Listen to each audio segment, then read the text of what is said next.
Riley and I shot each other a confused stare, but said nothing.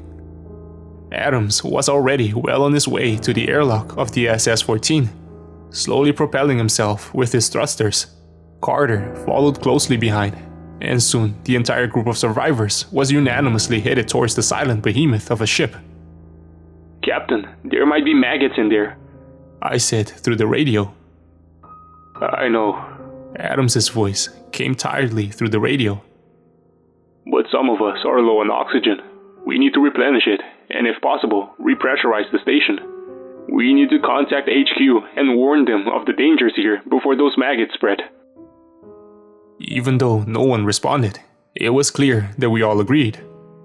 After all, we had only two choices: drift around in the vacuum of space until help came, or try to find shelter inside. Both options seemed equally daunting. "What the hell are those things? Space maggots?" Carter asked. "Whatever they are, they can't be allowed to go back to Earth," Adams responded. We reached the airlock of the ISS-14 and went inside. The entire ship seemed to be dark, so we turned on our belt flashlights. "Should we close the hatch?" Riley asked. "Yeah, might as well. But if the station is infected, we might have a better chance surviving in the vacuum. So be ready for a quick venting," Adam said, slowly propelling himself deeper into the station. Carter clicked the button to close the exterior airlock door, and once we were inside, he closed the interior one as well. Adams went ahead, the corridor illuminated by his flashlight like a wave of light. We followed him, nervously jumping at every tiny detail on the walls which resembled maggots or seemed like it was moving. "All the doors are open, except the control room," Adam said. "Yeah, so?" Carter asked. "They may have vented the station from there. Common procedure is that in case any venting needs to be done, all astronauts are to put on their suits and head to the control room." "Well, let's see if anyone is inside," I said. Adams nodded and pressed the button next to the door.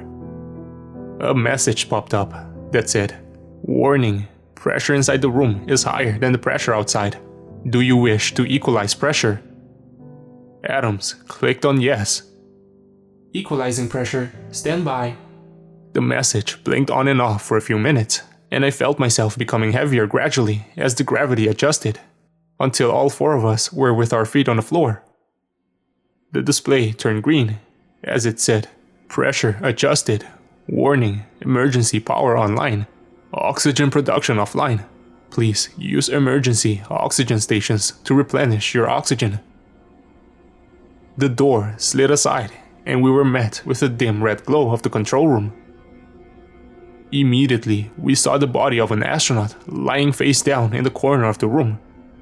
Riley rushed to the crew member and turned her to herself, but her look of vague hope turned to disappointment. "She's dead." The rest of us approached and saw the astronaut's face. It was a young woman, no older than 30, blue in the face, but despite the color of her skin, she looked like she was sleeping peacefully. Her name tag said, Moody. "She's holding something," Carter said. We glanced down and saw what looked like a camcorder in her hand. Adam snatched it and opened it, and the rest of us gathered around him. There was a folder open, and Adams highlighted the first video by date. It started playing. The video was from the perspective of one of the astronauts, male, judging by the voice. He was hovering above the ISS and zooming in on something on top of the ship. When he zoomed in enough, it became visible that there was some sort of red egg floating around. If he was saying anything, we couldn't hear him in the vacuum of space. The video cut out, and the next frame showed the astronaut gently holding the object from the previous footage in his hand. The red egg had veiny marks on it, and it was slightly bigger than the astronaut's palm. The astronaut flipped the egg from side to side, examining it curiously. The video ended there. Adams played the next video. The frame showed the egg from before, now in a glass display case inside the station. "What the hell is that?" The person recording, now a female scientist, asked. No idea. Another voice responded. Harrington found it outside, and HQ wanted it brought back. What if it's dangerous? The female astronaut asked. Well, whatever it is, it won't break this case. Nothing can. The scanner shows no signs of activity inside the egg. A third voice said. The camera zoomed in on the egg before the video ended abruptly. Adams played the next one. This video showed the same room as before, but now the camera was placed on the desk, since we could see Moody sitting by it, facing the camera. Base wants the egg tested. They don't want to risk bringing the egg to Earth, so I've been appointed as lead scientist. My job is to monitor the egg and conduct tests to see what's inside. So far, there's nothing strange about the egg itself. Maybe it's not even an egg. I'll continue to run tests. She reached out for the camera, and the video ended. The next video showed the same scene, and a visibly more tired Moody. She rubbed her eyes and faced the camera, before saying, Another egg was found today. Nelson was performing a module check when he saw it. Despite initial skepticism, the egg will be taken back to base for study. There were apparently more, and all seemed to be coming from one direction. There may be a nest close by. As for this one, there seems to be some signs of minor activity inside. Hard to tell what it is though.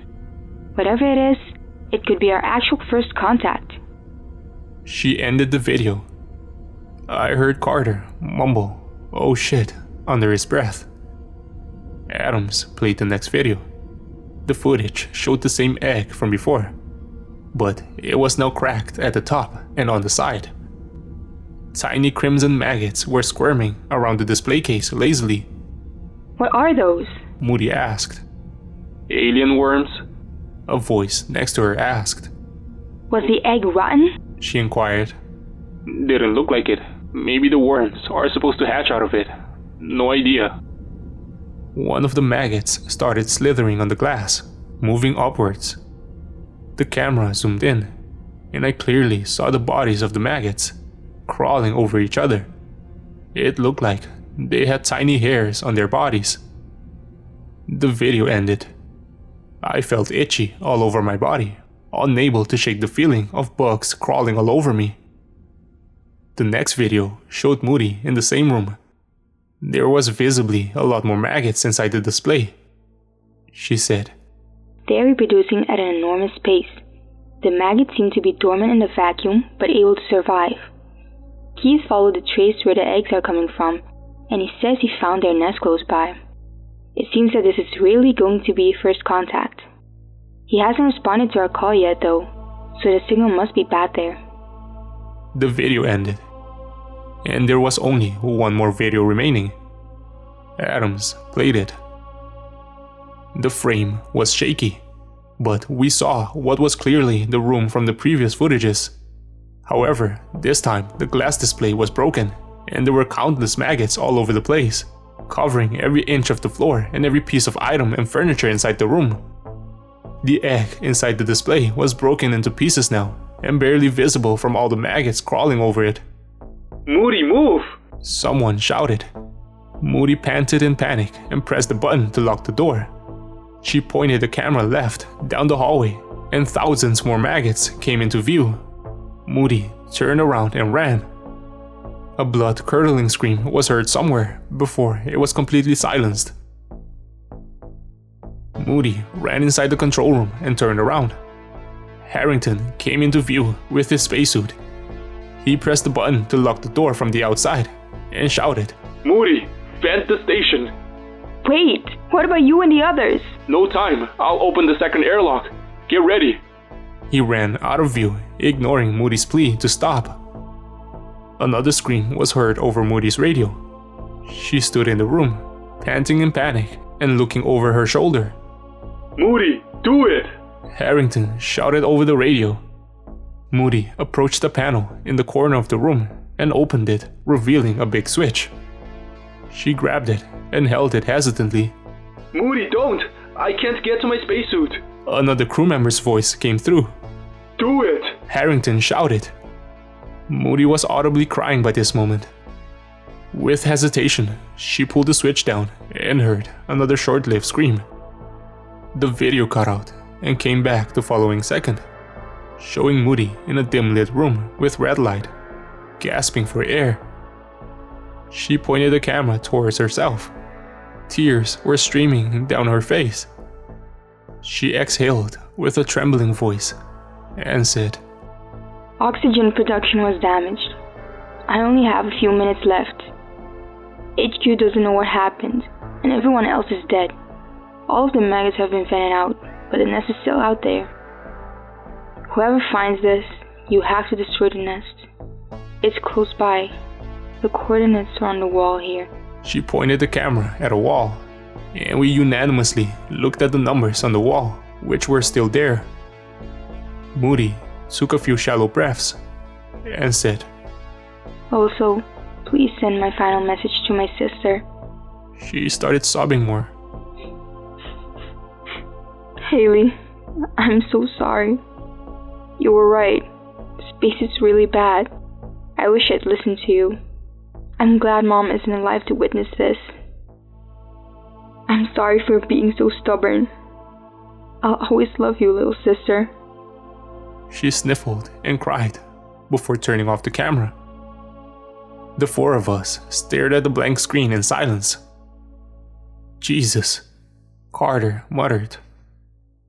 So, what now? I asked. Adams sighed and gently placed the camcorder next to Moody's body.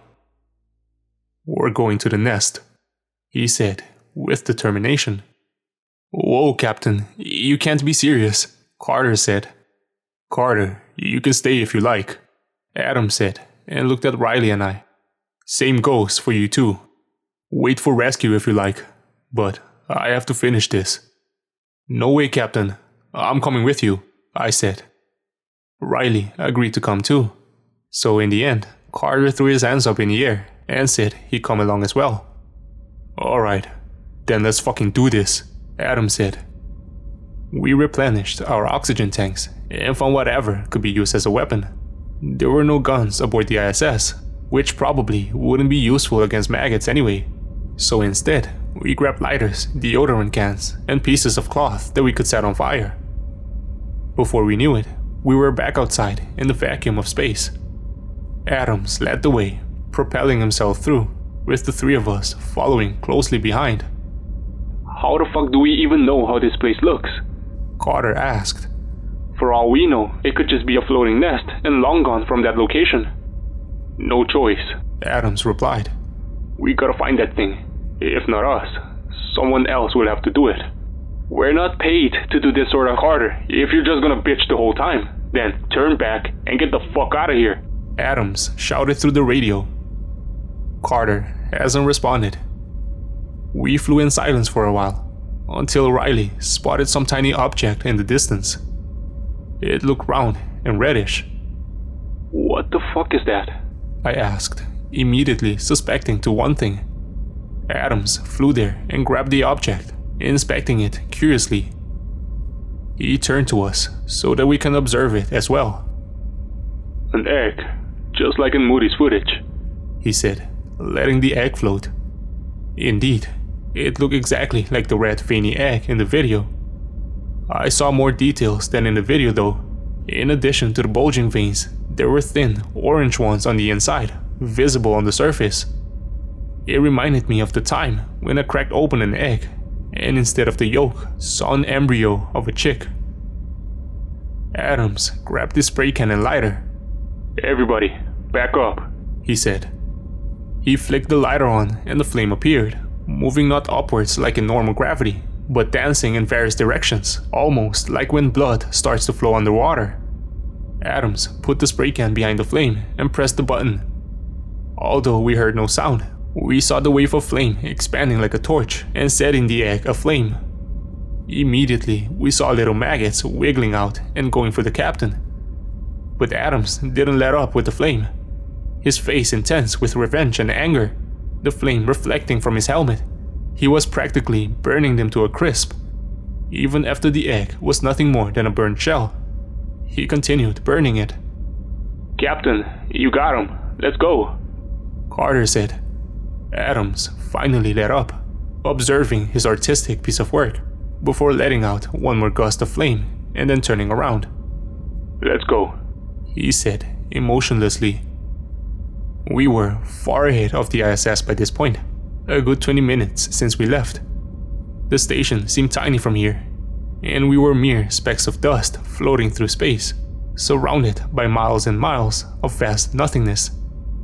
Captain, we still on the right track? I asked. Adams kept quiet for a moment and then pointed over yonder.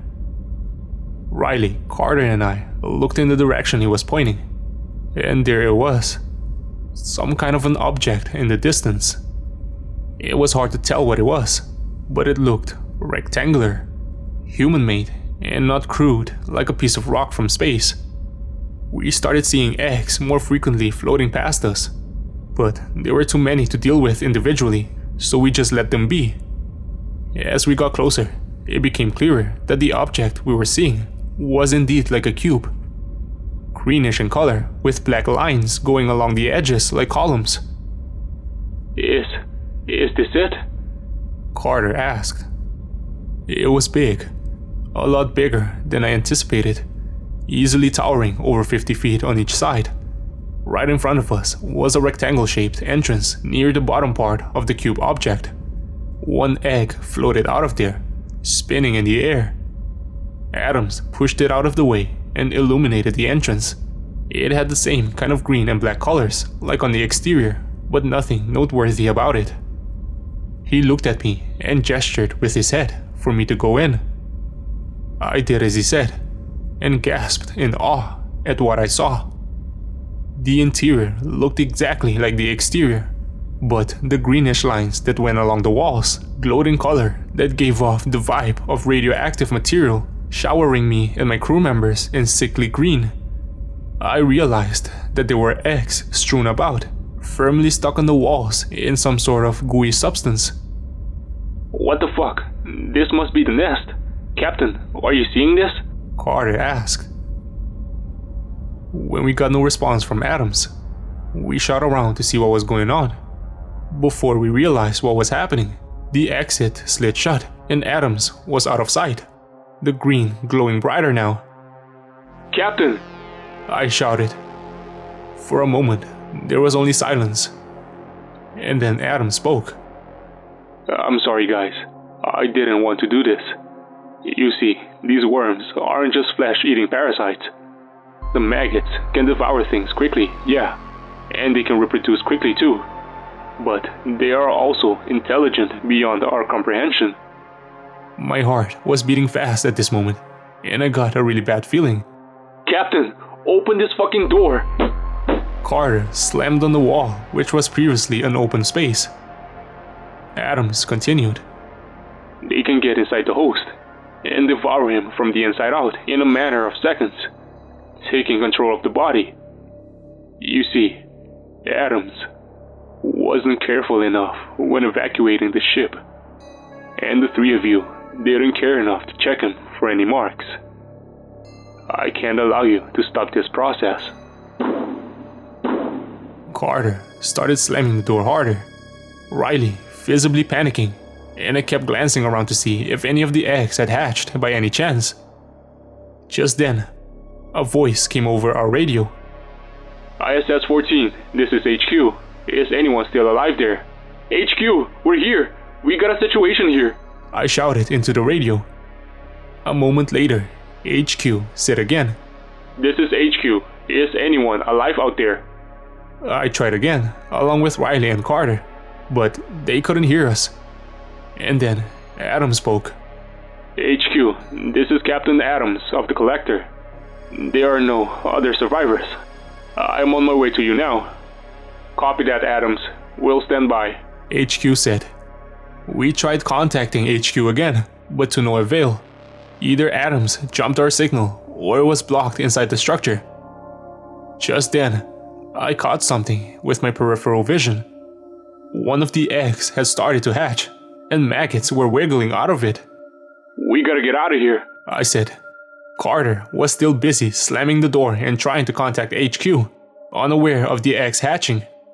Carter, we gotta get the fuck out now, I said. He finally realized the severity of our situation, and all three of us started propelling each other through the structure, using spray cans and lighters to burn everything and anything that got anywhere close to our vicinity. We had the advantage of the structure being spacious and the worms not being able to jump around in vacuum, so we were relatively safe, except for the ones that made their way accidentally to us. The structure seemed to wind around as a corridor, eggs and slime decorating most of its interior. I started to lose hope, and I thought this place would become my tomb, leaving my body to float in the vacuum of space for hundreds of years. But then we saw the exit in the form of a square-shaped hole. We propelled ourselves out, turning around only to burn the rest of the maggots that stumbled outside. Shit! Carter screamed, swatting at his own hand and trying to grab something, but it was too late. There was already a tiny hole in his suit, letting out a steady gust of wind. Carter grabbed his helmet with both hands. The shocking realization of what he was about to do hit me, and I tried to stop him. Carter, no! I shouted, but it was too late. Carter twisted, and his helmet came off. Instantly, his face started contorting into one of palpable pain and changing colors. I tried to put his helmet back on, but he pushed me and threw the helmet further away. You'd think that dying in the vacuum of space is a relatively quick process, but it's not. It's very slow and very painful. Carter convulsed, his face turning blue and bloating, his eyes turning bloodshot for what felt like minutes, until he stopped moving completely and was left floating in the air as a rag doll. Ian, we gotta go. Riley sobbed, and I knew she was right. We tried contacting HQ, but it didn't work. So we simply flew back to the ISS as fast as we could. We had to stop Adams, or whatever those maggots controlling him were. After around 20 minutes, we finally got back and saw another ship waiting nearby. We were greeted by the crew members, who needed a few minutes to understand what we were rambling about. When I finally asked them about Adams, they said he already left with the other team. We tried to explain what had happened, but no one believed us. We had to tell them to go and check out the structure for themselves, but to bring flamethrowers. That took another hour, and when they came back with 2 men less, they asked us to tell them everything. Adams had returned to Earth by then. When we got back, we got information that he volunteered to be on the team which is running tests on the alien egg brought back to Earth. Again, they refused to believe our claims that he was being controlled by space maggots. So, we knew we had to take care of things ourselves. It's been 2 days, but Riley and I managed to get to the base. I'm afraid that this will be my last mission though. I discovered a tiny wound on my right hand when I got back to Earth. There is no pain or anything, but something is wrong. I can feel it. First, I lost control of my hand, and now my entire right arm. It's moving, but not by my own action. I can already feel part of my neck doing involuntary movement, so I'm afraid I'm a goner. Adams needs to be stopped and the egg destroyed. Even so, I feel like this is a losing battle that we're fighting.